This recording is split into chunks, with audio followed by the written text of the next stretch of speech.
If I was a marketer trying to leverage AI, here's what I would do. I would take an idea that is important to me and I would say, generate 10 ideas here. And you're probably going to get the most obvious ideas, the most likely ideas. That's what AI does in some sense. And then I would say, great, get rid of those 10 ideas. Give me 10 more ideas. Now you've got ideas 11 through 20. They're probably going to be a little bit more kind of like unexpected, unusual. You might even say, get rid of those. Give me the next 10 ideas. Now you're 21 through 30.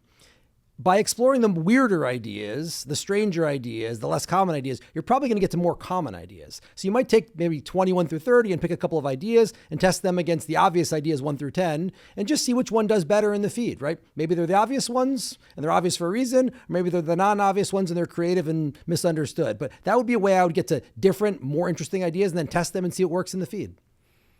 I think AI is going to force marketers to really rethink the creative generation process and how creative gets made and how creative gets approved and selected. And you're going to find in lots of cases the AI is better at generating the creative and even judging the creative than any human marketer ever will be. So there's a whole conversation going on about, can AI be creative? The more interesting question is, who wants AI to be creative? And the answer is not the creatives, right? Now let's get into the data behind all of this. My favorite finding of all, I'm totally obsessed with this one. It's been keeping me up at night, right? Which is this idea of, what do people think AI is good at? And I think what the survey said is 65%, as it relates to creative, think that AI's superpower is recombination.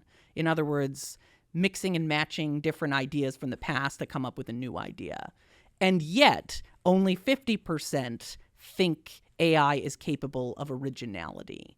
I just find this so interesting because I see this meme take place all over LinkedIn when creatives are up in arms around AI, where they're like, it's not creating novel ideas. It's not creative. It's just mixing and matching shit in its data to come up with new ideas. It's just like a smart parrot, right? And I'm just always sitting there looking at it, thinking to myself, like, that is what creativity is. Creativity is the recombination of old ideas. I mean, everything is a remix, right? That's all. It's been a meme for a long time now. Should you need any proof, let me just give you 3 quotes from 3 very famous creatives and friends of the podcast. Steve Jobs. You remember Steve Jobs?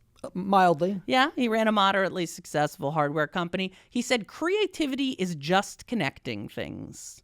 Picasso, also a big fan of the pod, good artists copy, great artists steal. And we'll give the last word to Mark Twain. There is no such thing as a new idea. We simply take a lot of old ideas and put them into a sort of mental kaleidoscope. So 65% of people in our sample say that AI ideas feel the same, right? They feel common or they feel average or they feel the same.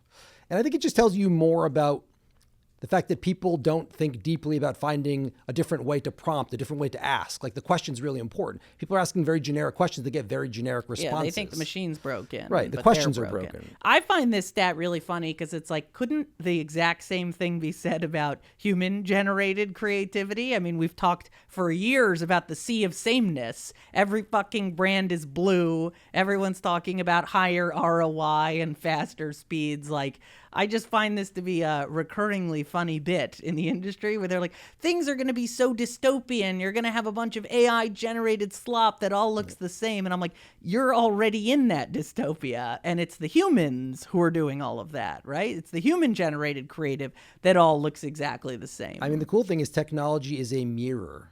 And it is showing us ourselves. And what it is showing us is most of our ideas are average, and so is most of our creative. Right. I think if I were to kind of like put the AI versus the humans here, AI is good at connecting things. Humans are good at rejecting things. Yeah. They would have rejected almost any good Move advertising 37, idea. They right. would have rejected Move 37. They would have rejected the cancer finding. They would reject most things. It makes you wonder how much creativity, how much impact, how many lives that could be saved are being limited for ego, for status. And I think we should talk about temperature because one thing I've learned is that most people are not familiar with the concept of temperature outside of AI. And it's a very powerful concept that explains AI can be creative. And the way to do that is by controlling this idea of temperature. So what is temperature, Johnny? You want to give us a little explanation? Yeah, I mean, there's 2 ways to think about it. Like, some people say it's 0 is a cold temperature, which means you're getting very kind of like no creativity, very like a lot of stability or a lot of consistency, but no creativity, low variance. That's low temperature. High temperature, which can go to 1 or to 2 depending on the system, that's a lot of variance, a lot of creativity, a lot of weirdness. So low temperature, safe. High temperature, weird. Right. So just to give an example, let's say you ask a low temperature AI to tell you a bedtime story. It'll say, once upon a time, there was a princess in a castle. Now let's say you turn up the temperature to 2. It's going to be like, once upon a time, Cat Stevens rode an avocado to Mars and like saved a mushroom or something, right? And part of the reason I think people are not familiar with this idea of temperature is because in a lot of these consumer-facing apps like ChatGPT, it comes preset. Yes. So the solution provider, OpenAI, is like, we've automatically set the temperature at 0 or 0.2 and you can't fuck with it because they don't want weird, crazy outputs. Then people are going to say, the machine's hallucinating, this sucks, right? So they turn the temperature down. If you have a group of AI engineers, which we do at the Evidenza Corporation, just as a reminder, you can actually set the temperature.